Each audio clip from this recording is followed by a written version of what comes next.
All right, back. Next one, and that's going to be laundry detergent. I'm going to go through the same situation, and you'll see that I'm drawing the same picture, a little bit different, but it's the same idea. And I'm always going to go for the kind of the minimalist way of thinking about these different things. What's the least amount of energy to get out the product as I want in the condition that I want? And the point is, in the condition that I want. You could slap something together. You can use a lot of energy to make something that's garbage, or you could take let's say, a well engineered amount of energy to make something that looks really good and is very functional, and you didn't use as many resources to get there. But you thought ahead on what the path was before you, what the path is after you, and made logical steps at that point. Now, the good thing is, since you're the owner of the business, you can make those decisions. The other good thing is that you don't have to get it right out of the box. A lot of things new entrepreneurs try to do is they try to calculate everything ahead of time. And I know that I'm kind of telling you to do this, but not really. My process is calculate everything you can, get stuff done the way you need to get it done, but iterate. The iteration is really the important exercise in all of this. With the tea example, if tins were what you thought made sense, do tins. A year later, switch to pouches if you want. Or you could do pouches and then switch to tins. Or you do pouches and then you come out with a super premium one. You put the premium ones in tins, but you keep using the pouches for your other SKUs. It's all options. I'm getting you data and ways to think so you can think through it and see what makes sense because I don't know what works better for your customer on these particular situations. However, if that you have this laundry list of options, you can start to go through and go, oh, that's a good option. That's a good option. Oh, they wouldn't like that. That's a good option. Then you can come with your own custom, let's call it configuration of all these different things that are going to allow you to grow your company faster, more efficiently, and be able to keep more profit instead of making mistakes and having to redo stuff or spending a lot of extra money that you didn't need to, uh, storing your empty boxes of air because you needed to buy 10,000 of them, but you're only going to do a run for 1,000. Now you're paying for storage at your co-packer or somewhere else to ship those pallets of empty metal tins when you need to fill them. Next one, laundry detergent. I had a long discussion with someone on this and try to explain all the different steps. We'll start off and we'll just say that there's three kinds of laundry detergent I'm aware of at this point.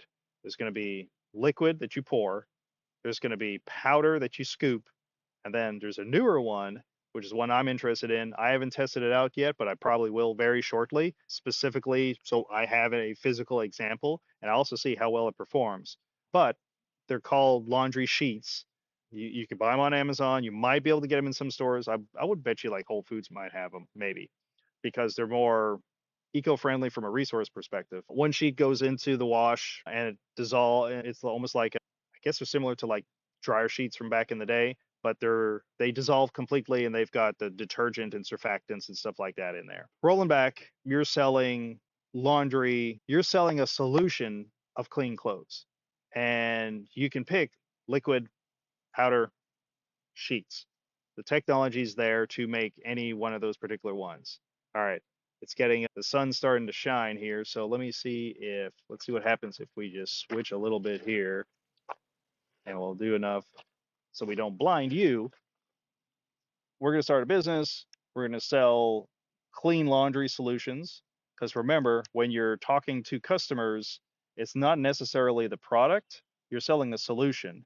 One of the classic things that I remember is people don't sell drill bits or drills, they're selling the hole, right? Someone wants a hole in the wall so they can put something in there. Someone wants the hole over here so that they can put the fixture in there and hang their painting or whatever. All right, we're going to move on. It's getting a little bright like that.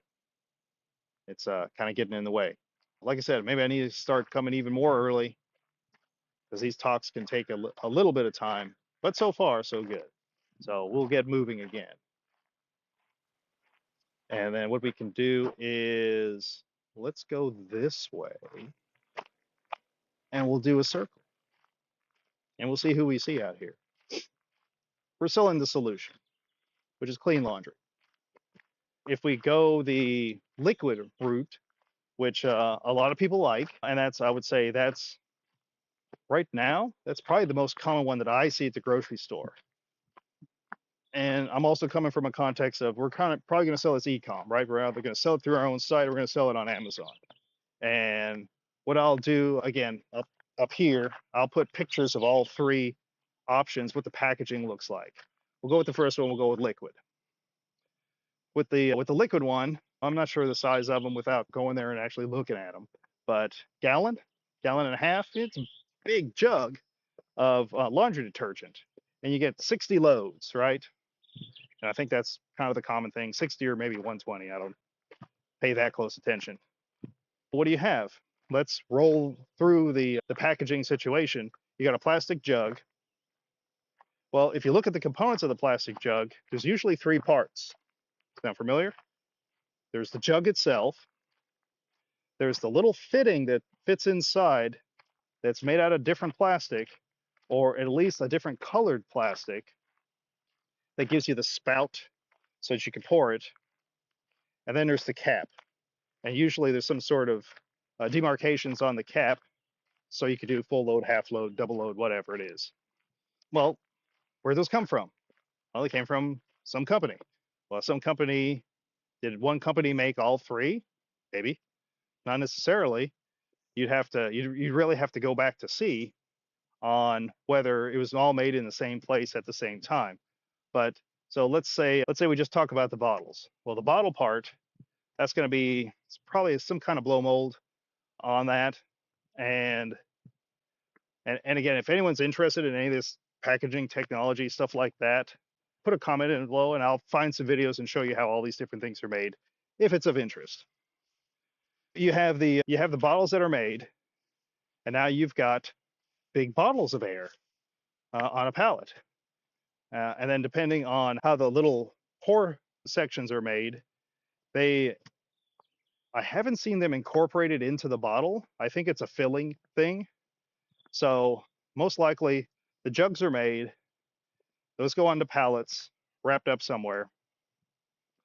Then maybe a separate company, maybe same company, they make the fitting that goes on the inside, and that's just it's a little spout, and they just pop it in there.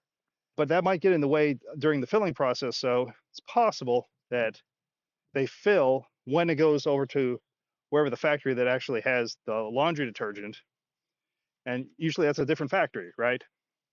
So plastic jug, pallets, warehouse. Little caps or little pouring spouts, boxes, pallets, warehouse. The tops, probably made at the same place that makes the jugs. They have to have the right threading on there to work for both. But you don't want to assemble it yet. Those get made. They're almost always a different color. And they might be, I'd have to look, but they might be dissimilar materials. In other words, one might be polypropylene, one might be HDPE, i.e., incompatible for recycling purposes, plastics with each other. Kind of like most bottled waters or plastic bottles. The bottles are made out of PET, the caps are made out of, I think it's polypropylene. Either way, it's not PET, which means when you take the little thing off, you've got that extra ring of plastic that was your safety seal. That part's going to mess up the PET part of recycling because now they're different from each other. And then the cap actually has a seal on the inside. That's different than the rest of the cap. Lots of challenges with actually recycling. Back to the liquid detergent situation. But now we have three different components, all in a warehouse, all using up a lot of air, at least the jugs, they're using up a lot of air. If they've engineered them well, the caps might be able to stack and nest inside of each other, and that'll take up less volume. And then you could load those in a production line, and they can pull out one at a time and then go to the actual capping. If not, I just toss them all in a box, and you get a big jumble of caps in a box. Depends on how it was engineered ahead of time. All right, now whoever the laundry manufacturer actually making the liquid, they buy all that packaging equipment from wherever. It gets shipped in on pallets. Now you've got a warehouse your location, fill with those three components. You take the jugs, and if you have a sophisticated line, you might have something where you've got a pallet up there, and you've got a robot that'll open up the pallet and then individually stack these into a line. If not, you're going to have people pulling out pallets of these jugs, putting them on the line for filling. They'll go along the line, they put in the gallon, whatever it is, fill that up. Something that puts will stuff the pour spout in there and then screw the cap on. Then that goes most likely in a box, and then a case pack. In those particular cases, case pack might be 3, might be 6, not much more than that. Then that goes on a pallet, and then that gets shipped to the grocery store, or you ship it in Amazon. And I can come up with if you're interested, let me know. But, and I'm maybe even at the end of all these different things, I'll come up with the weight and fulfillment of just a basic version of any particular one of these, so that you know how much it's going to cost to fulfill this. I can tell you without using a calculator that the cost of fulfillment for a jug of laundry detergent and that for a thing of sheets is going to be significantly, the sheets are going to be way less. We've got the situation with the jug. You ship that into Amazon, customer buys it, customer gets it, and then they use it up. And then what do they do with it? Well, they can throw it in the trash, they can throw it in the recycle. They have to be careful with what were the three components. Are they all the same? If they're all polypropylene, maybe just different colors, one's green, one's blue, you can mix the colors together and then you could use it for a different polypropylene use later on. But yeah, what do they do with it? So a lot of people are going to throw it in the trash. That takes up a lot of space because those jugs, you can smash them, but they don't smash super easy. They don't go flat like a pouch. But you're still dealing with plastic. And then if you don't want plastic in the environment, that's a huge jug that you just made just to transport that liquid over. That's the end cycle for that particular one. It either goes in the trash or it ends up being recycled partially or completely. All right, let's roll back to the powdered version. With the powdered version, we have two options on that one that I've seen out in the environment, and that is a big plastic bucket. Process pretty much the same on that one, right? Somebody makes the bucket. That one might be blow molded as well, but it's not. It's not a vessel. It's more of a bucket because the cap is completely separate, and that usually has the bucket itself, the handle that has to be assembled and attached to it, which could be metal or plastic, and then the cap. And then the cap has a particular fitting, and then the safety seal to make sure that it's sealed. Frequently on those, again, I can look to see what kind of plastic, but I think on those it's mostly similar plastics, except maybe if the handle's metal versus being plastic. Other option is make it out of paper. Well, if you make that out of paper for a retail situation, it's probably fine. And it's lighter. Well, I wouldn't say it's lighter weight. It's probably less resources to make the paper than the plastic, but we would have to see on that. However, it's not going to be as robust. If you take one of those buckets and you drop it 5 inches, nothing significant, probably nothing's going to happen unless like it's wintertime, it's super cold and the plastic cracks. But regular environment, 60 to 80 degrees, it's going to bounce and just absorb the impact. You do that with a paper one with that amount of weight in there, it'll probably split it and spill everywhere. If you're selling in a retail situation, not that big of a deal. Comes in on the pallet, stocker puts it on the shelf, you put it in your basket, you take it home. Ecom, not so much. That stuff gets tumbled around, dropped, kicked, abused, handled multiple times. And because it's so heavy, it can't take as much abuse as the plastic one.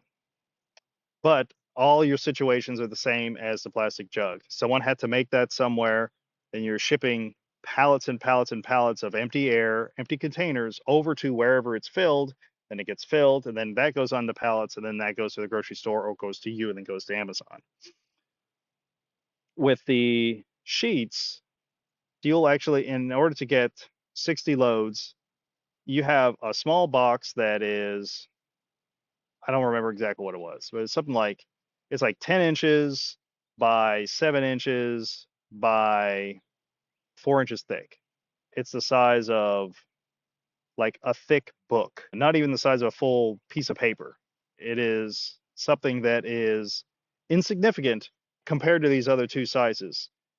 And it's usually made out of a thinner wall cardboard because the actual product, the detergent, surfactant, everything that's in the sheet that does the magic doesn't weigh much. Your whole package might be half a pound. Whereas these other ones, you've got, 10 pounds, possibly more for each one of them. Some of them might be for the powdered stuff. Those can easily be 20 pounds, 25 pounds. And that's why sometimes they have the metal handle on them because they're so heavy.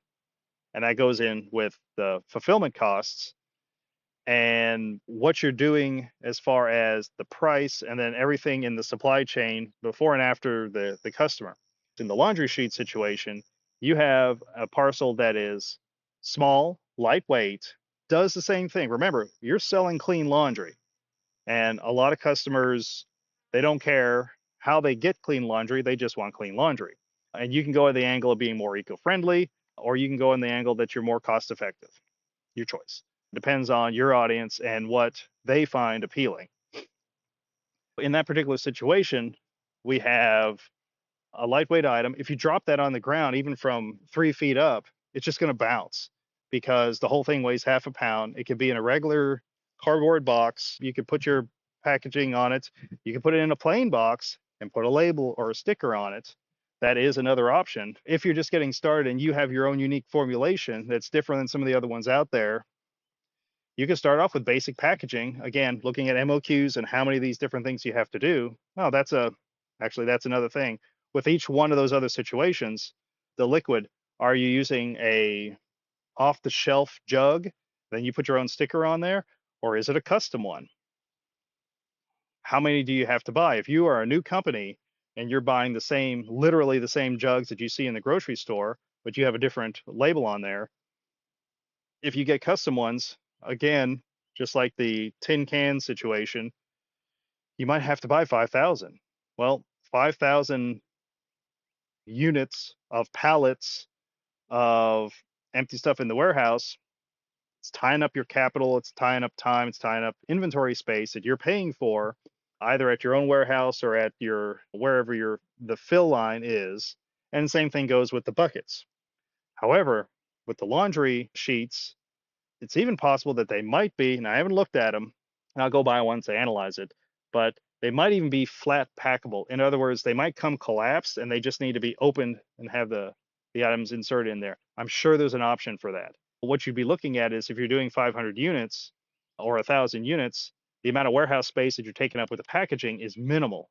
A couple of, maybe a half a pallet of these flat pack ones versus pallets and pallets and pallets of buckets or jugs to get the same amount of units of product out into the world to get them sold.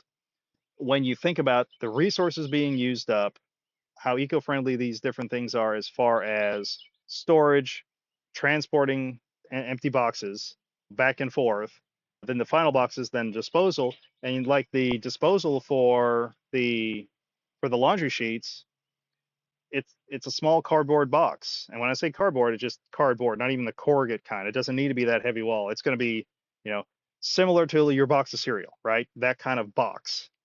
That it goes right in the recycle. That's no brainer. That one's easy.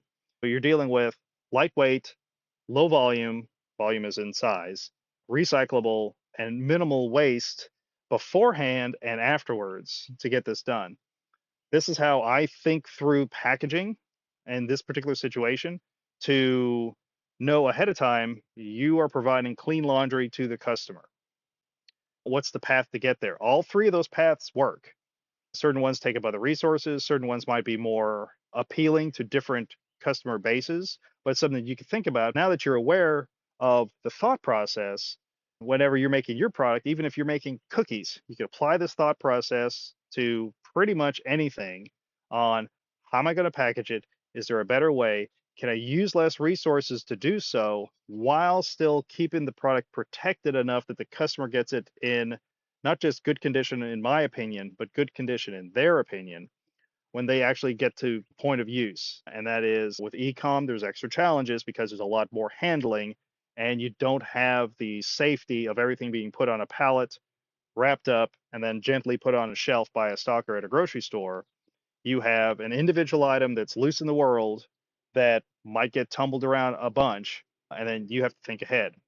Well, if you drop the laundry sheets, you're not worried about it. If you drop the big jug, it'll probably bounce, but you better make sure the seal on top is really good because if something compresses it and it starts to leak, all the other stuff inside that is going to be damaged, which means you're going to need to put that in some sort of plastic bag before it goes out to Amazon.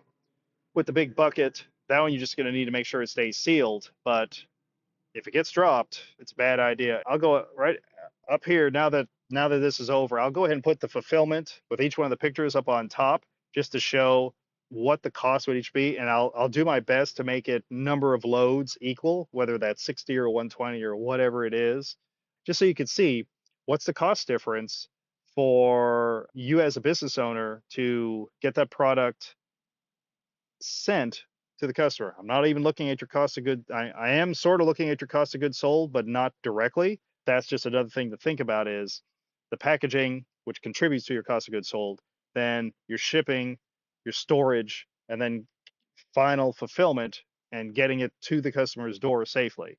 And you'll see that the difference is huge.